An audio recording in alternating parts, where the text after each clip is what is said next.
অনেক জায়গা থেকে তাদেরকে আলাদা করার চেষ্টা করেছেন, কিন্তু আপনারা দেখেন যারা সুবিধাবাড়ি তাদেরকে আপনারা জায়গা দিয়েছেন, তারা দেশে নানা ধরনের অরাজকতা তৈরি করতেছে। তারই প্রেক্ষিতে ইউজিসির গুরুত্বপূর্ণ কয়েকজন ব্যক্তির নাম বলি, যারা এই ইউজিসির মতো গুরুত্বপূর্ণ জায়গাটাকে নিজের আধিপত্য কায়েম করতেছে। তার মধ্যে মাহবুব আহসান, সে হচ্ছে তারেক রহমানের ছবি এডিট করে নিজেকে বিএনপি পন্থী দাবি করে, বিএনপির দলের লোক হিসেবে নিজেকে দাবি করে। আমি আপনাকে কয়েকটা ছবি দেখাই যে সে তার অফিসে, একটা ইউজিসির মতো একটা গুরুত্বপূর্ণ অফিসে, সে তারেক রহমানের ছবি এডিট করে নিজেকে বিএনপির আদর্শ মনে করে। সাথে এর সাথে যারা যারা জড়িত ছিল এবং যারা ফেসিস্ট আমলা বা কর্মচারীদের ইউজিসির তাদেরকে পুনর্বাসন করতেছে, তাদের মধ্যে এই একজন মাহবুব হোসেন, আর তার সাথে হচ্ছে প্রফেসর তানজিম উদ্দিন এবং ইউজিসির নিজের চেয়ারম্যান ফয়েজ স্যার। সে দেখতে খুবই ভদ্র দেখতে মনে হয়, দেখতে দরবেশের মতো মনে হয়, কিন্তু সেই দরবেশ আমাদের কি করতেছে, একটা কথা বলে, আমাদের গ্রাম্য ভাষায় আছে, কেউ কেউ খায় বিল শেষে কেউ খায় কই। তো সেই হিসেবে আপনারা দেখেন যে আমরা জুলাই গণঅভ্যুত্থানের অংশীদার, আমরা জুলাই গণঅভ্যুত্থানের সময় আমরা দান দিয়েছি, একজন আমাদেরকে রাজাকারের বাচ্চা ট্যাগ দিয়ে দেশ থেকে তাকে বিতাড়িত করেছি, এবং কি সে এখন দেশে আসার জন্য নানা জায়গা থেকে কুচি করতেছে। তো আমরা এটা কোনোভাবেই এটা মেনে নিব না, আমরা কোনোভাবে মেনে নিতে দিবও না। তো আমাদের জায়গা থেকে আমরা বারবার বলে যাচ্ছি যে এখন যেহেতু নির্বাচন হয়ে গেছে, গত উপদেষ্টা প্যানেল যারা ছিল তারা বৈষম্যবিরোধী ছাত্র আন্দোলনের এজেন্ডা বাস্তবায়ন করতে পারেনি। না পারার মূল কারণ ছিল তারা নিজেই এই আওয়ামী লীগকে পুনর্বাসন করেছে। তাদের সঙ্গে আমরা যখন কথা বলতে যাই, এই উপদেষ্টা মন্ডলী বলে যে আমাদের উপদেষ্টা মন্ডলী যারা, এগুলো হচ্ছে আওয়ামী লীগের লোকজন কাজ করে, বিএনপির লোকজন কাজ করে না। যদি আওয়ামী লীগের লোকজন কাজ করে তাদেরকে পুনর্বাসন করে, তাহলে হচ্ছে দেশের পরিবর্তন কি হলো? দেশের কোনো পরিবর্তন হলো না। সেই জায়গা থেকে আমরা বলবো দেশের পট পরিবর্তন হয়েছে, উপদেষ্টা প্যানেল যারা আছে তাদের কোটি কোটি টাকা তারা ইনকাম করে ফেলেছে, তারা দেশ থেকে চলে যাওয়ার জন্য নানা ধরনের চেষ্টা করতেছে। আমরা এটা কখনো হতে দিব না। তাদের হিসাব দিতে হবে যে কোথায় কত টাকা খরচ করছে, তার কোথায় কি আছে না আছে। দুদককেও আমরা বলবো যে তারা যেন তাদের বিষয়ে শক্ত অবস্থানে থাকে। এরপরে আমরা আবার ইউজিসির দিকে চলে আসি।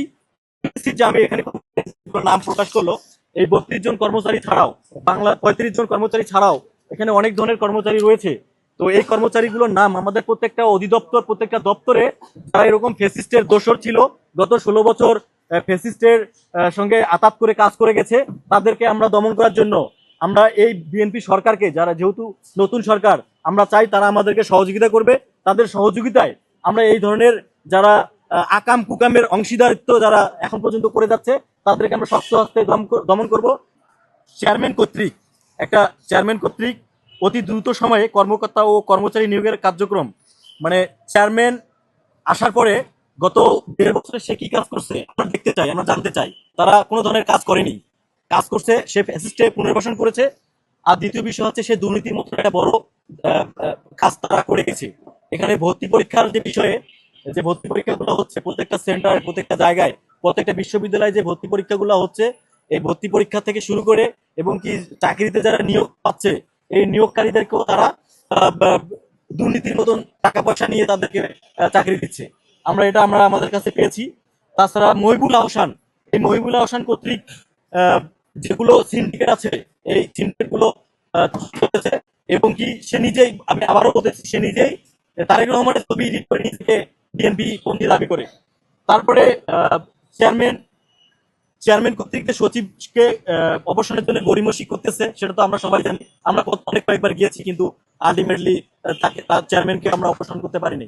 তো আমরা বলবো যে আপনারা নিজেরাই যদি ফেসিস্টকে পুনর্বাসন করে আমাদের এই জুলাই রক্তের বিরুদ্ধে দাঁড়িয়ে আপনারা এই ইউজিসির মতন জায়গায় এসেছেন, তা আমাদের সাথে একমাত্র দুষ্টামি ছাড়া কিছুই না। তো আমরা বলবো যারা এরকম কাজকর্ম করতেছেন ইউজিসিতে, আপনারা সাবধান হয়ে যান।